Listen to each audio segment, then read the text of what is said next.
I've asked you to watch this video about trapezectomy because we've now made the decision to go ahead with the surgery to remove the bone at the base of your thumb, the trapezium, and I'd like you to fully understand all the implications of that decision.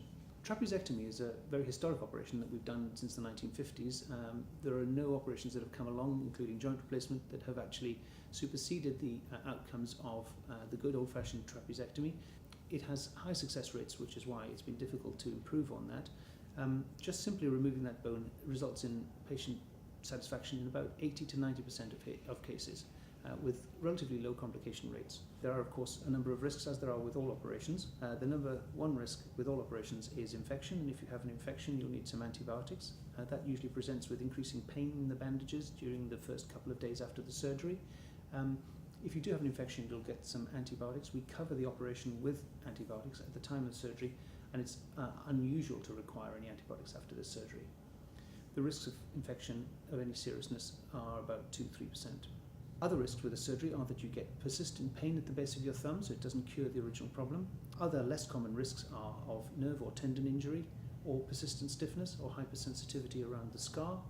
And some patients will present with generalized stiffness in the hand, which will take an awful lot of hand therapy in order to make them have the outcomes that they were hoping for. The vast majority of patients undergoing a trapezectomy have a very straightforward outcome, and 90% of patients by 3 months are delighted that they've had it done. They have a normal range of motion of the thumb, good pinch strength, which continues to improve up to a year or two even after the surgery, and the pain relief from this operation is excellent. When you come in for your trapezectomy operation, you'll come to the ward in the usual way, and you'll change into a theatre gown and hospital underwear.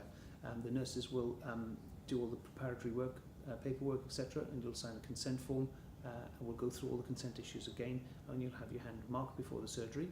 And we have to perform the World Health Organization surgical safety checklist, and this will be done on the ward and in the anaesthetic room before the surgery. When you come down to the anaesthetic room, the anaesthetist will either perform a regional block if that's what the anaesthetist has decided to do with you, or they will go ahead with the general anaesthesia. Once that's been performed, the operation will then take about an hour, and then you'll go back to the recovery room where you'll spend another half an hour or so until you're well enough to go back to the ward. In the 24 hours after trapezectomy, it is likely that you'll need some painkillers and you need to keep your hand elevated. It's often quite a painful operation in the first 24 to 48 hours. Some patients will need to stay overnight following the surgery, but the vast majority of patients will go home, but make sure that we have plenty of analgesia in place in the event of pain during the first and second nights after the surgery. Elevation is key to trying to reduce this, and your pain should get less every day.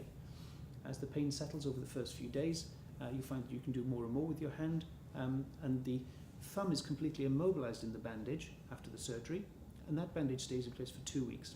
Your fingers are free, but there's not much that you can do with this hand other than using the fingers against the bandage. The hand should be elevated for the best part of the first 2 weeks after the surgery, which is when we then take the bandage down and apply the thermoplastic molded splint to your thumb.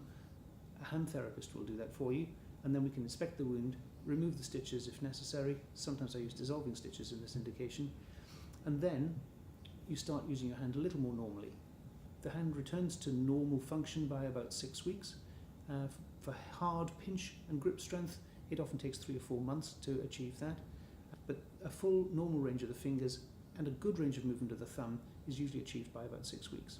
Following trapezectomy, it's really important that you engage with your exercises and that you see the hand therapist on a regular basis, and that will often need to be arranged on a weekly basis, and sometimes more often than that, in order to make sure that you get a decent range of movement in your thumb and your fingers after the surgery.